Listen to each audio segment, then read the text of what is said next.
यहां काल चक्र का 84 कल्पों का प्रतिनिधित्व करते 84 शिवलिंग है।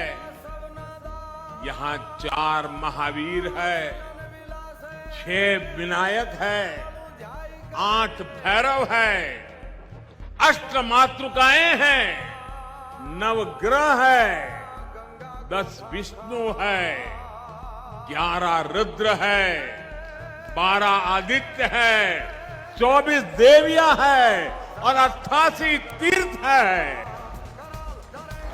और इन सबके केंद्र में